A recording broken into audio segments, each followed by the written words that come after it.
Tesoros del Ñelol. Mari Compulamien, a todos nuestros auditores, a nuestros oyentes, bienvenidos, bienvenidas a este nuevo programa, el capítulo 4 de Tesoros del Ñelol, un programa elaborado para difundir todo el quehacer de nuestros artistas, cultores, gestores culturales de la región de la Araucanía. Muchas gracias, Christopher. ¿Cómo le va, Mari? ¿Todo bien, Mari también? Muy bien, muy bien. Muy bien. Bueno, estamos en el mes donde hablamos de los pueblos originarios, ¿no? Y nuestro territorio es el epicentro de uno de ellos. Entonces, en ese sentido, estamos con una gran invitada. Ella es profesora de educación cultural bilingüe, nuestra amiga Margarita Canio Yanquinao. ¿Cómo le va, amiga? Mari, Bienvenida. Bien, Mari. ¿Cómo ha estado? ¿Todo bien? Sí, todo bien hasta el momento. ¿Cómo Qué quedó bueno. su gente allá en la casa? Calentándose en el fueguito. Oiga, sí, necesario. Sí. Bueno, vamos a entrar en materia para conocerla, para conocer su trabajo, que es bastante interesante, pero comenzar desde su territorio, de dónde viene, su entorno, su comunidad, su familia. Cuéntenos un poquito de qué territorio estamos hablando en el Gualmapo. Sí, bueno, yo vengo del territorio de acá de Truftuf. Eso queda muy cerca de acá de Temuco. De hecho, pertenece a lo que es la ciudad de Temuco. Bueno, como ciudad en la actualidad, pero en realidad como territorio histórico de Temuco. Y también Padre Las Casas, lo que es Padre Las Casas hoy en día. El lugar específico donde yo vengo se llama Cusaco, ya que responde un poco al nombre de un estero pequeño que cruza el territorio. ¿Ya? Y de ahí es mi familia por parte de mamá y también por parte de papá. Todos estamos ahí viviendo hasta el día de hoy en ese territorio que de algún modo también fue reducido, pero que también sobrevivió a este espacio, a este proceso de reducción. Así que es un territorio reconocido en el sentido de que sostuvo una resistencia frente al avance de la ciudad, de los fuertes que se comenzaron a instalar. De la República de Chile. Claro. A fines del siglo XIX, ¿no? 19, Sí, así 1800. Sí. Bien, hay un interés que surge por la educación y la transmisión de los saberes mapuches y también instalarlo en los procesos sociales, ¿no? Esa es la inquietud que mueve a Margarita. Cuéntenos cuándo se inicia este mundo sobre el interés de la educación, principalmente. Sí, el tema de la educación. Mira, yo le voy a contar una anécdota. La verdad Ya. es que a mí la carrera o la profesión de profesora o de estudiar pedagogía no la tenía dentro de mi expectativa, digamos, porque sentía que ser profesor o profesora era bastante responsabilidad. Pero sucedió que con este proceso histórico del pueblo mapuche de reivindicar, aparte de la tierra, también los saberes y también una educación propia, ya que en su momento, en los años 90 principalmente, se planteó como una educación intercultural bilingüe, contextualizada, situada aquí al territorio. Por lo tanto, este proyecto ya de las demandas sociales surgió como una pedagogía general básica, pero que abordara temáticas mapuche. Por eso el nombre de interculturalidad y luego bilingüe, por este hecho de poder manejar o hablar los dos idiomas a la vez, el castellano, que es la lengua que se instaló, ¿cierto?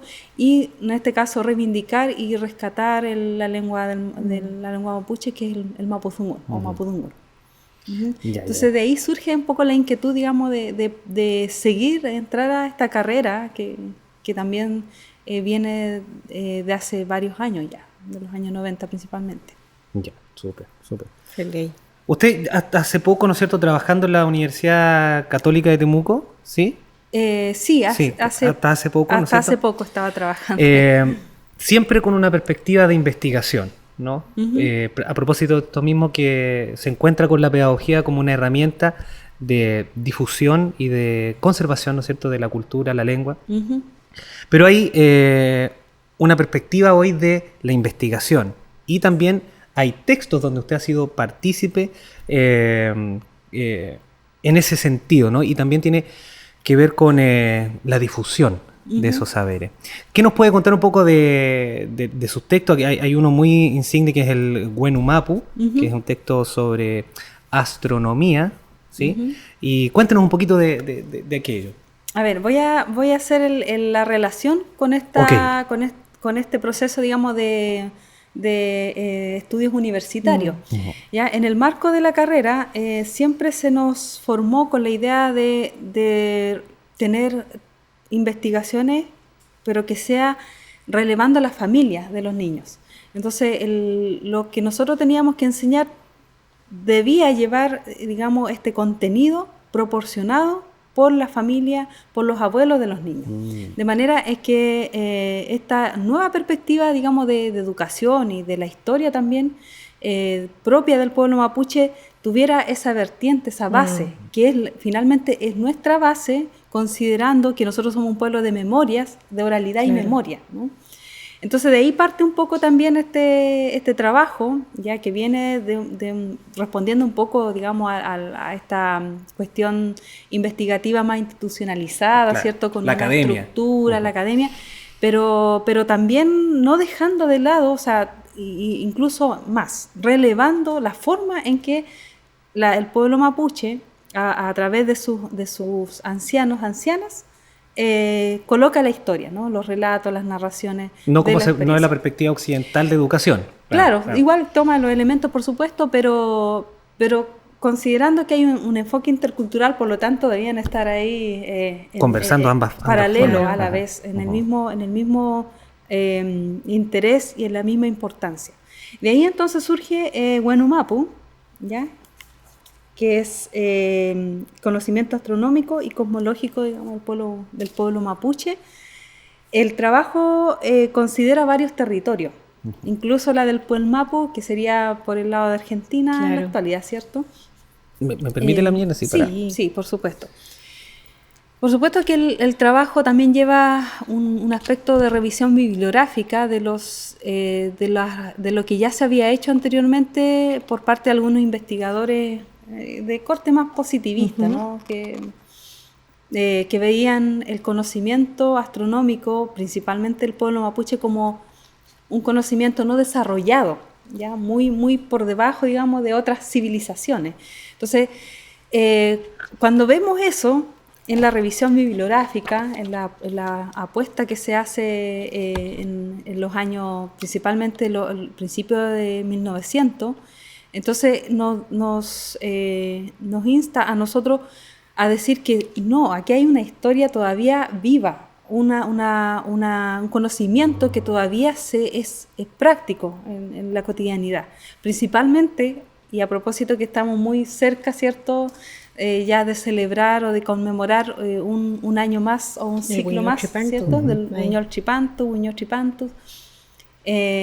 que es ahí donde decanta mucho el trabajo, porque nos explica a través de los relatos de las personas que por supuesto participaron en este trabajo, en esta obra, a entender por qué se conmemora y por qué entonces se celebra en esta fecha, en esta época, este tan importante acontecimiento que tiene que ver con también con la relación con los astros y la naturaleza, el entorno, ¿ya? Entonces, Wenu Mapu viene también de alguna manera a explicar ese proceso, ese fenómeno natural que ocurre en nuestro territorio. También, Chile. Bueno, hoy día yo ese libro veo que está súper valorado. Hay lamienes que lo utilizan como un referente, incluso para emprendimientos, para observatorios. Sin decir el diseño, que precioso. Claro. O sea, todo el trabajo que está contenido en ese libro es realmente un trabajo indiscutido, y mi pregunta va justo hacia allá, porque cuando se trata de relevar el mapuche kimun, ya podemos encontrar mucho acerca de la relación con los ñen, los nehuen, las energías, los tiempos. Hay mucha información, menos mal que hay muchos reservorios culturales, hay muchas personas que son reservorios culturales, pero de esta decodificación de los astros hay muy poco. Entonces, el trabajo que ustedes tuvieron que hacer para poder detectar, para poder llegar a esas personas que guardaban todavía ese conocimiento relacionado con los astros, ¿cómo fue ese proceso? Sí, ahí también, claro, hubo un trabajo bastante complejo en el sentido de las confianzas, o sea, de entrar en la cotidianidad de las personas que con la que tuvimos que conversar y a la que se les entrevistó, por esta desconfianza también de cómo había actuado los investigadores posteriores, o sea, anteriores, perdón. Claro. Poco respeto a la autoría de los relatos, apropiándose el protocolo, de claro, Qué de hecho hasta complejo. el momento igual sigue esa discusión, ¿no? de que no sea extractivista, ¿no? Claro. El extractivismo del conocimiento. conocimiento. Entonces, desde ahí también partimos de la base de que si vamos a trabajar con las personas hay que darle la misma relevancia. Exacto. ¿Qué se le puede dar a un investigador o a un autor connotado, ¿no? ¿Cierto? O premios nacionales y eso. Entonces, y ese fue un elemento. Primero, relevar a las personas. Luego, otro punto muy importante que es el tema de la lengua. El Mapudungun, ya como puente también para entrar y dialogar en esta confianza con las personas, con las comunidades también. Creo que eso por la hizo- llave de entrada. Sí, sí, de algún modo, porque claro, muchas personas no quieren, no querían hablar por el miedo todavía, digamos,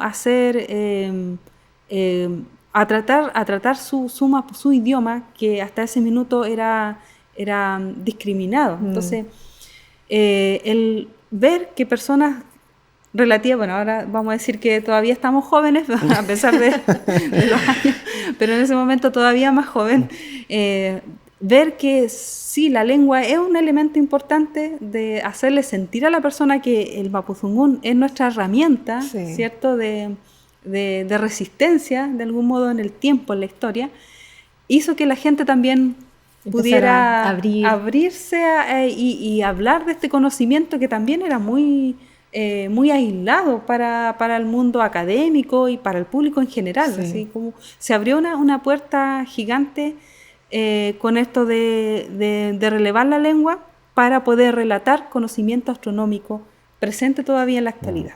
Así que con una eso fue metodología, claro, un protocolo. y un espacio también de resistencia, pero entrando a este terreno que es lo académico, ¿no? Y muy occidental y muy hermético en sus formas, porque claro, este es el método que nosotros utilizamos y este es el válido, pero no, hay otra forma y como bien lo dice usted desde este texto, se toman las formas de vida de los que están dando los relatos, ¿no? Claro, Claro, exactamente. se pone en relevancia eso. Aquí, oye, hay otra forma de hacer investigación, hay otra forma de ver las realidades, ¿no? Claro, esta metodología que tenemos que de alguna manera relevar en este espacio histórico en el que estamos, en el presente, donde justamente los pueblos originarios aquí por el lado chileno y también por el lado argentino, considerando a la gente mapuche del Pueblo Mapu, están en un proceso de reivindicación y valorar obviamente lo que hasta el momento hemos conservado, ¿cierto?, como pueblo.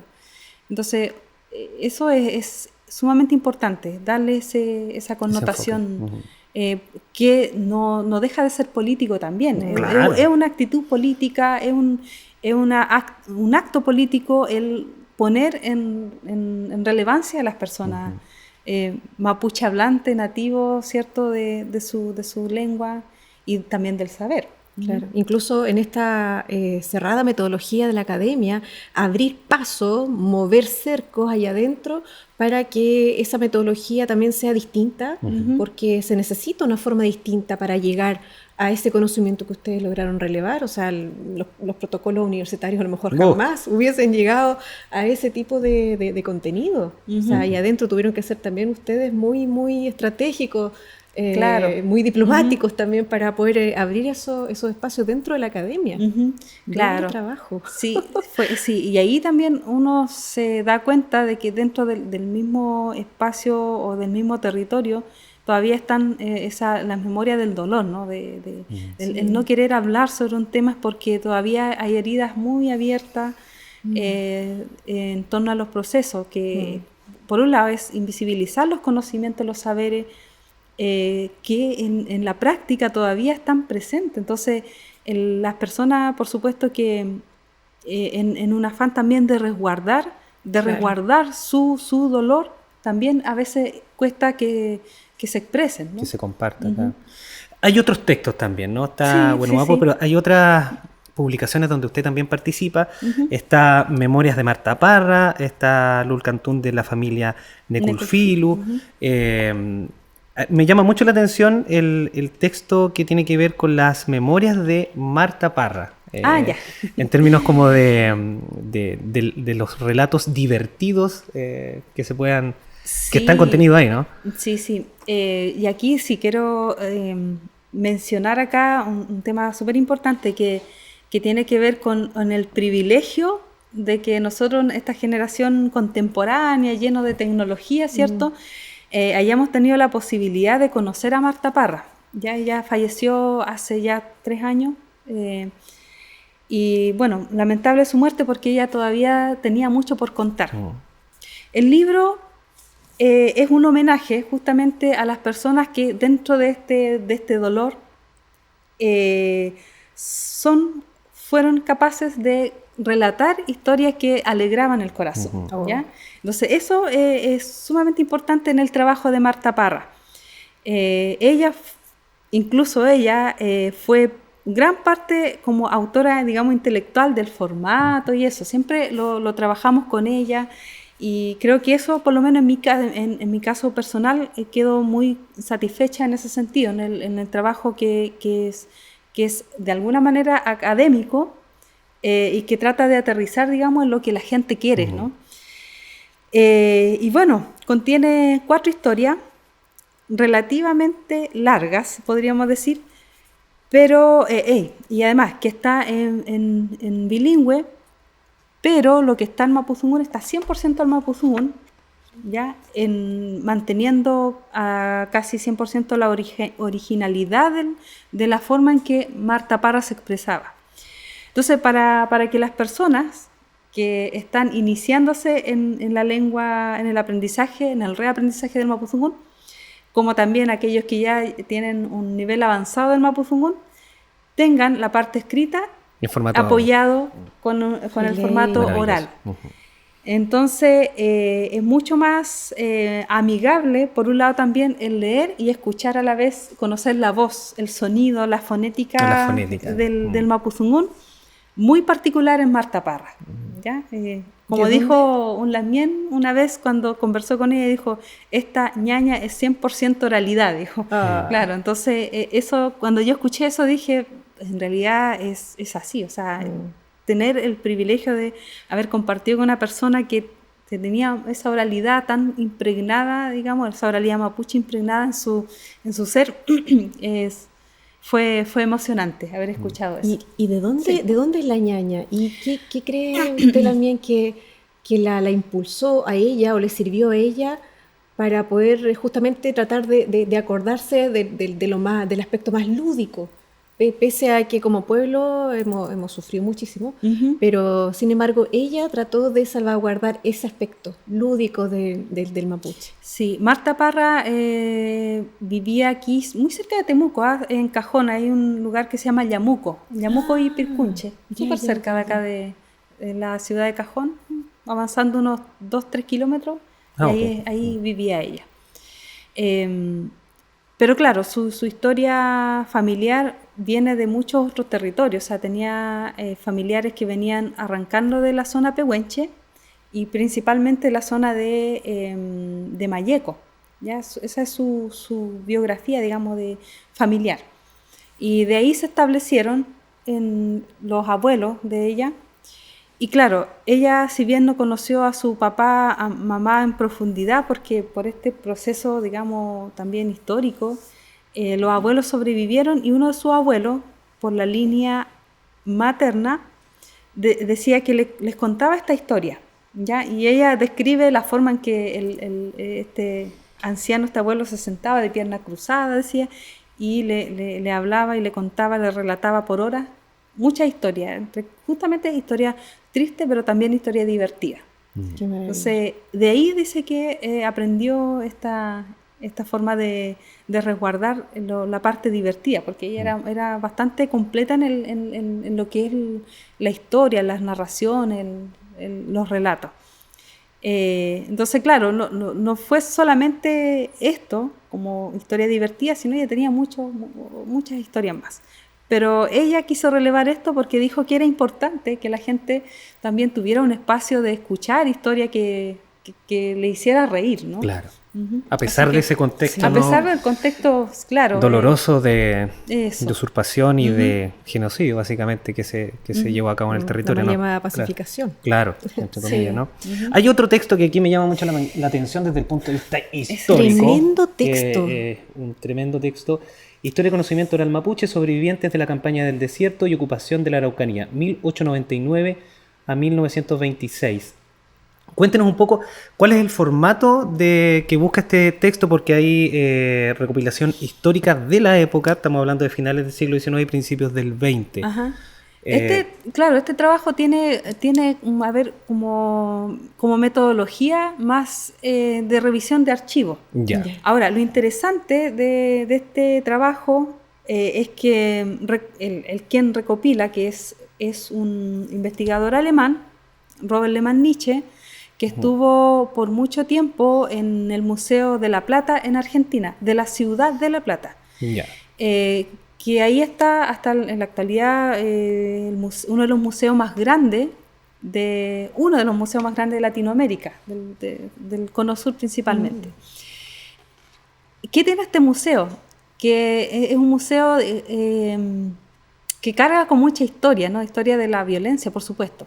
Entonces, en ese lugar trabajó Lehmann-Nietzsche y ahí se encontró con gente mapuche que habían sido deportada, que es la palabra que se usa en este mundo de la investigación, que en realidad fueron llevados como esclavos, que los investigadores argentinos hablan de esclavos y justamente de genocidio, ¿no? Entonces, eran trasladados la gente mapuche hasta Buenos Aires, y de Buenos Aires a la ciudad de La Plata, o repartidos a distintos lugares. Y bueno, Lehmann-Nietzsche se encuentra con gente que sobrevivió a todo este proceso de deportación o de despojo territorial. Y le empieza a preguntar, que es lo que él también señala en su manuscrito, sobre distintos relatos, sobre distintas historias. Y claro, y ahí aparece mucha historia, principalmente el despojo territorial, cómo fueron ellos llevados desde la Patagonia, desde la parte de Villarrica hacia la isla Martín García, de la isla Martín García hacia Buenos Aires a La Plata, y algunos, por supuesto, que fueron a morir en el museo como objeto, digamos, de estudio, y ahí por eso también carga, como decía, con una historia súper pesada este museo, ¿ya? Porque fue espacio donde a la gente se le ponía en una vitrina para que la sociedad, la élite, fuera a observar cómo eran estos salvajes, porque ese era el concepto, la palabra que se usaba para referirse a la gente. Copiando la experiencia francesa, europea, ¿no es cierto?, de los museos vivos. Sí, considerando como esa base. Exactamente. Y entonces, claro, el libro lo pensamos, ya tanto con la persona que le tocó diagramar y eso, que mantuviera la originalidad también de los manuscritos originales de Lehmann-Nietzsche, ¿ya? Entonces, siempre de la originalidad.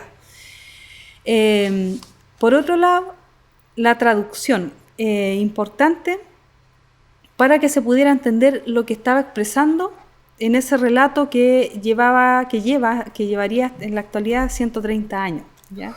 Entonces, desde ayer. Claro, manuscritos que sobrevivieron, y esto es súper relevante, que sobrevivieron a la Segunda Guerra Mundial, porque fueron a dar a Alemania. La vuelta que se... Sí, es tremendo el contexto en el que se mantuvieron estos archivos. Y bueno, en Alemania tienen un instituto súper grande, el Instituto Iberoamericano en Berlín, Y ahí fueron a dar estos manuscritos que estaban en Mapudungun, una buena parte. Además de los manuscritos que contienen relato histórico, cuentos de animales, cantos de machi, y bueno, muchos otros relatos cortos significado de lugares, nombres de Sí, objetos. porque estaba viendo lo de los animales que son de 1901, 1905, el cuento del zorrino curandero, el zorro y la perdiz. O sea, son textos que tienen 130 años, 120 Sí, años. Claro. 130, ahora claro, claro. cumpliendo. Además de eso, la fotografía, por supuesto, era importante incorporarla también ahí porque explicaba un poco el contexto de los relatos y el contexto también en el que la gente fue ahí despojada, por un lado, y establecida en ese territorio. Ese espacio, dentro de los estudios de otros investigadores, lo han identificado como un galpón gigante donde llegaban todos los mapuches y también de otros pueblos en calidad de, digamos, de prisioneros. Entonces, Y es un gran texto, además. Sí. 3.000 páginas eran en total los manuscritos originales. Y esto se redujo a 700 páginas, Claro. en el formato Word.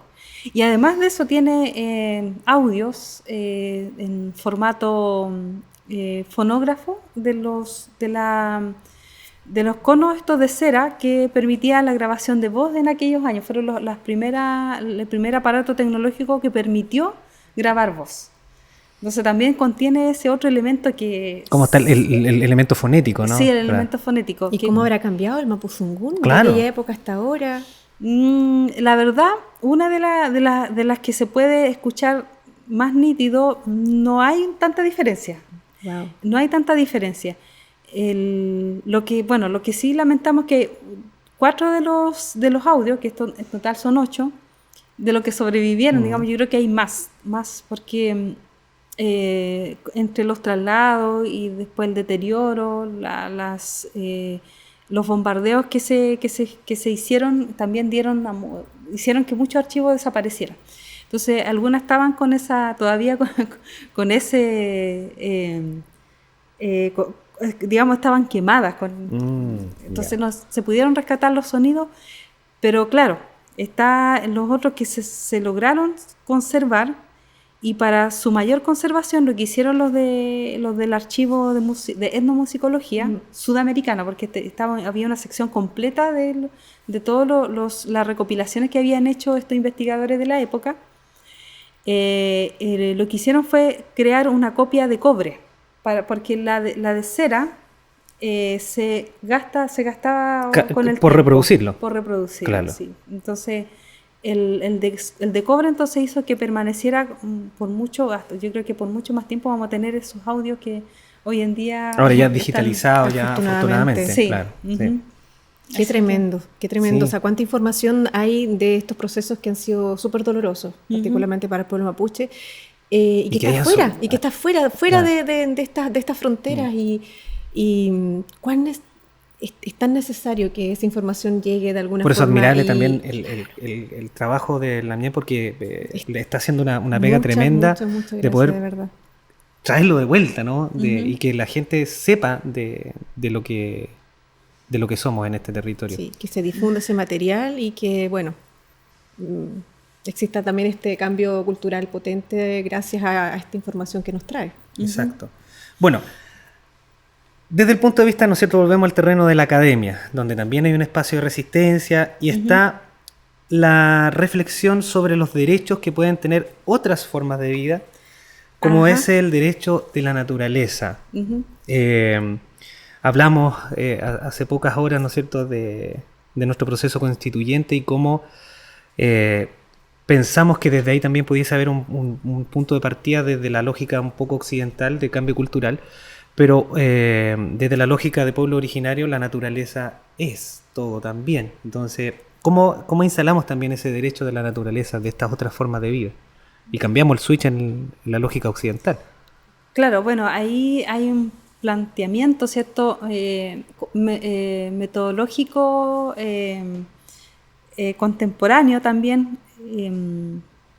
que nace de alguna manera de la...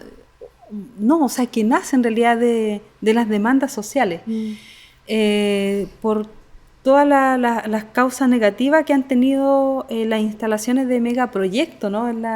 Tanto aquí en el territorio como también a nivel latinoamericano. Sí. Entonces, muchos pueblos en Latinoamérica, en la Latinoamérica actual, hay una preocupación enorme y demanda de cómo la naturaleza está siendo degradada, depravada y destruida también por o sea, hablamos delante del extractivismo de conocimiento, el extractivismo de los recursos naturales. De los recursos naturales, ¿cierto? Las aguas, los bosques, los ríos están desapareciendo. Entonces, esa preocupación está y la gente, eso que está ocurriendo a nivel muy natural, ¿cierto? Deriva en el malestar y en la enfermedad, en las distintas enfermedades que hoy en día nos afectan. Y eso tiene que ver, claro, justamente con la desaparición de muchos elementos naturales. Y claro, y todos los pueblos en el mundo, a mi parecer, dentro ya de las reflexiones que uno comienza a hacer cuando ve estos planteamientos teóricos, es que dependemos, no somos los humanos los únicos que vivimos acá. O sea, hay otro elemento, ¿cierto?, que nos acompaña y que nos permite estar vivos. O sea, nos componemos como seres humanos una buena parte, ¿cierto?, de agua. Y bueno, y así de otros también elementos que son, por supuesto, son bastante abstractos, pero si uno empieza a mirar los planteamientos filosóficos, se da cuenta el ser humano que no somos seres que estamos en el aire. Claro. Nos sostenemos de lo que hay en la Tierra. Y eso desde la que hay en la filosofía Tierra, hasta la biología. Claro, la biología, de hecho, creo así sin querer, queriendo, como dice el dicho, ha dado respuesta finalmente a que lo que nos rodea, los árboles, las aguas y bueno, todos los seres vivos nos permiten también vida a nosotros. Y son seres sintientes también. Eso es o sea, creo que no hay que recurrir a las grandes filosofías para dar cuenta de eso. Entonces, ese conocimiento, ese saber, los pueblos ya la tenían muy observada, ¿ya? Porque son miles de años de existencia de la humanidad, ¿no? Entonces, ¿cómo no haberse dado cuenta, ¿cierto?, de que no somos los únicos que sentimos, no somos los únicos que respiramos, que vivimos, que tenemos una etapa en la vida, ¿cierto? ¿Ya? Hay otros seres también.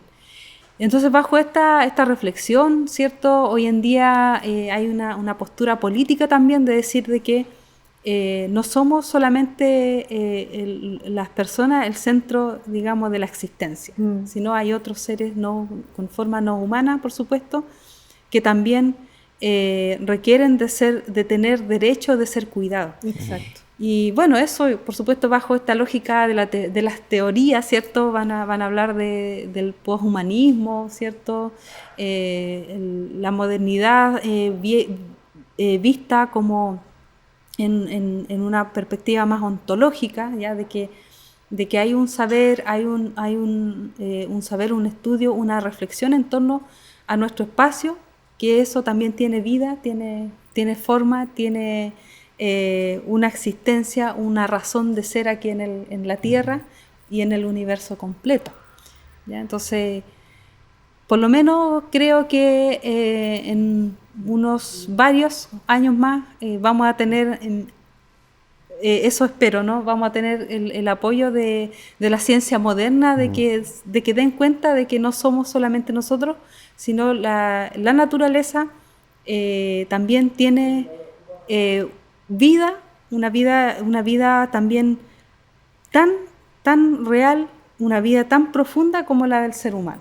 Exacto. No, ¿cómo empujamos a la ciencia moderna? Oye, los pueblos originarios lo vienen haciendo hace siglos, la observación a la Tierra, la observación a los astros. A los astros, al universo. Y eso es una cuestión súper racional a rato. O sea, no creo que no tenemos que llegar a esoterizar el conocimiento para validarlo, sino que es una cuestión real. O sea, la Lo física tenemos. cuántica hoy día lo dice.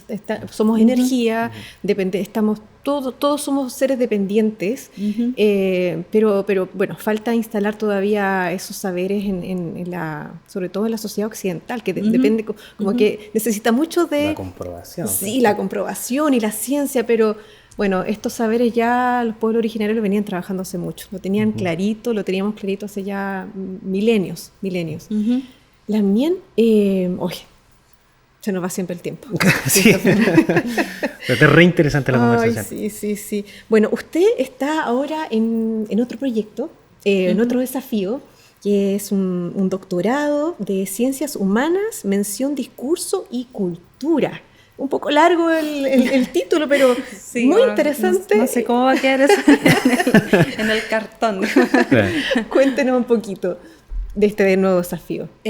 Sí, bueno, hace tiempo atrás estaba con la indecisión de participar en estos programas de doctorado, porque justamente con esta matiz que tiene de que los doctorados siempre son un nicho que a veces, cierto, deja de lado como esto... Excluye. Saberes, claro, claro. estos saberes que son de la oralidad, de la memoria.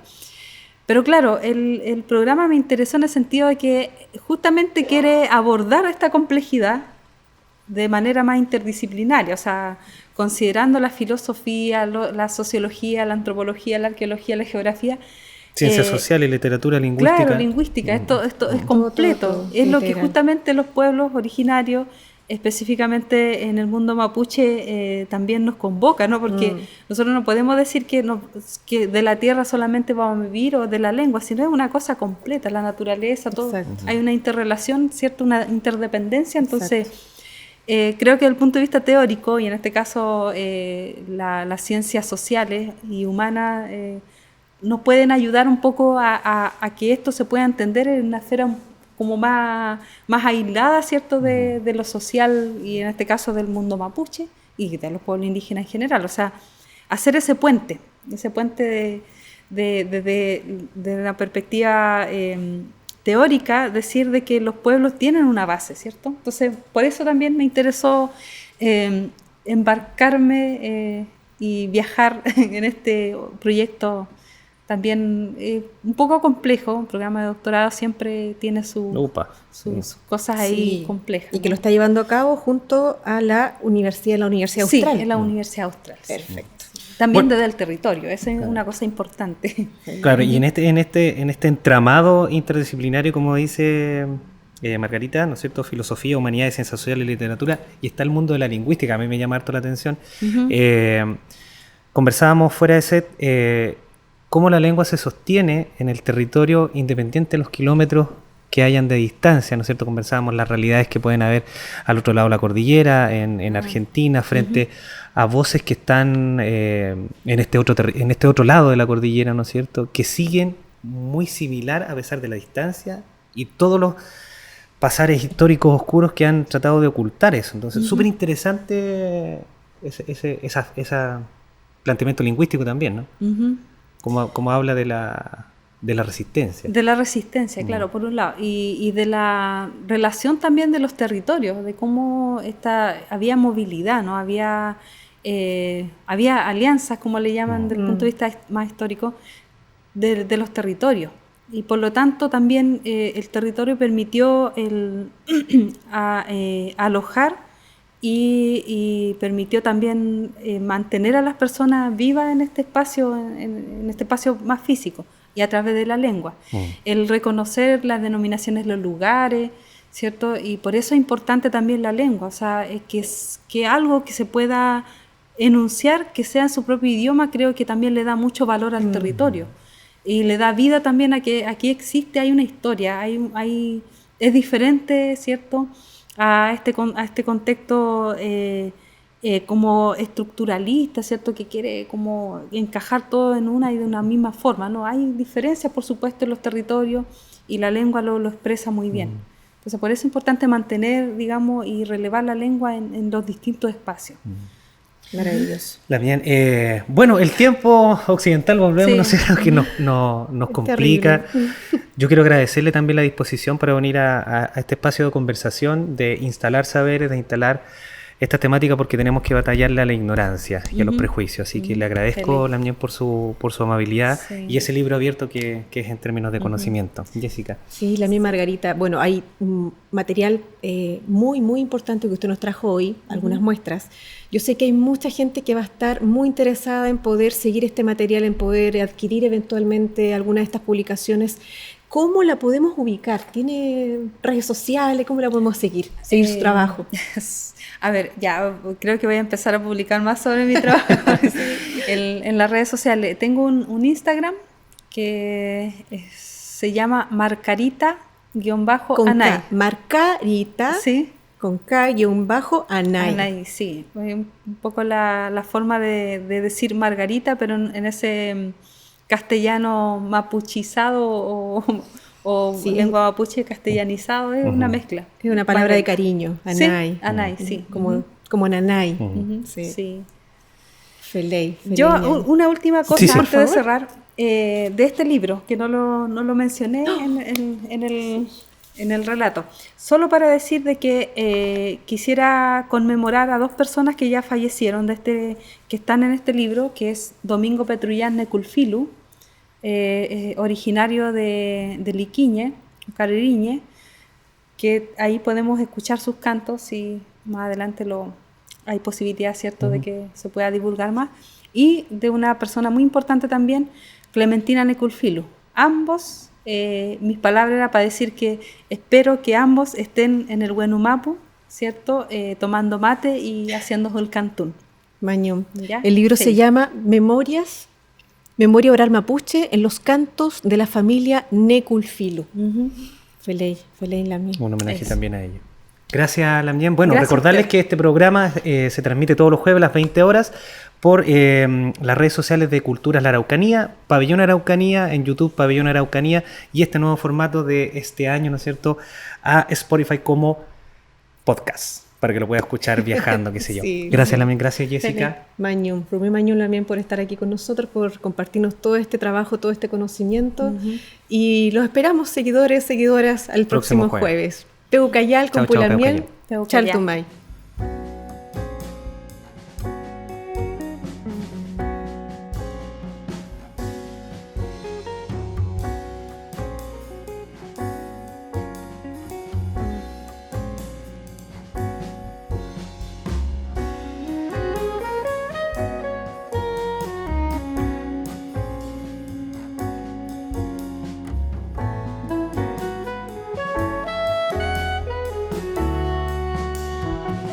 Tesoros del Ñelol.